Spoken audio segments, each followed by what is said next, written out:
And this explains why Saquon Barkley showed up and took his money. No one expects him to become the face and the voice of this effort to make some big sacrifice for the greater good for the running backs, because the reality is it's not going to matter. It goes back to Josh Jacobs. Josh is mad. Josh is going to hurt himself financially, and it's not going to change anything. I keep going back. I wrote about it yesterday, and I'm going to keep banging this drum until one of the running backs or the agents, and I'm going to start trying to reach out to some of these folks directly, assuming that they don't press the, GFY button when I call them. You need to come together now and tell the league we're not going to be at the offseason program next year. Period. You're not going to have a single running back. We're going to spend the next 8 months doing everything we can to pressure all running backs to not show up. Good luck with OTAs with no running backs there.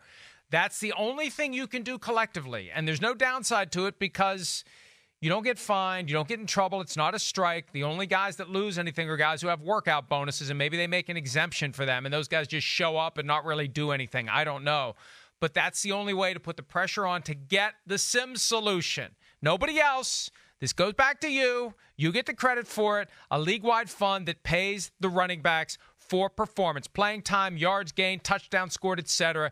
That's what needs to be put in place. And if they can convince the league that none of them are going to be there in the offseason program next year, maybe they have a shot at getting the league's attention. And even then, it's not going to be easy. But that's the only real solution that has a chance of working, I think. Yeah, I think you're right. They got to get together here and collectively put pressure on the NFL. And it's good. It's good to hear Dalvin Cook saying that they're talking every day. They're on text every day. No Android phones there in that group. They're all on it together. They're good. So, yeah, but it's encouraging. And I think we're going to continue to back them up. And I think you're going to see players around the league back the running backs up too. Because like we talked about, the players realize, yes, you can't win football without running backs. The players realize that the freakiest guy on the team is kind of getting screwed over more times than not. And that's not right. And I think that's where they're going to continue to have the support.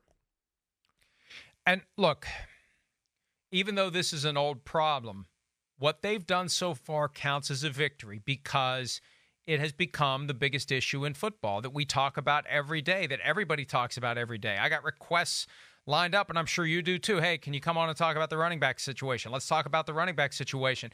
And Austin Eckler started this conversation back in March, but there was too much other stuff going on for it to resonate.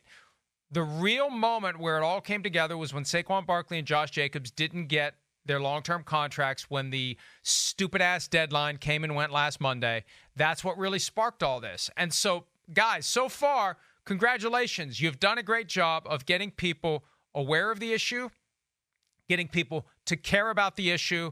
Now you got to get the union to care about it, and you got to get the league to care about it. And the best way, and maybe the only way, tell the league, tell the teams, you're not going to have a single running back next year for the voluntary phases of the offseason program. Hi, it's Mike Florio. Thanks for watching PFT on YouTube. Hit subscribe for the latest news and analysis from Pro Football Talk.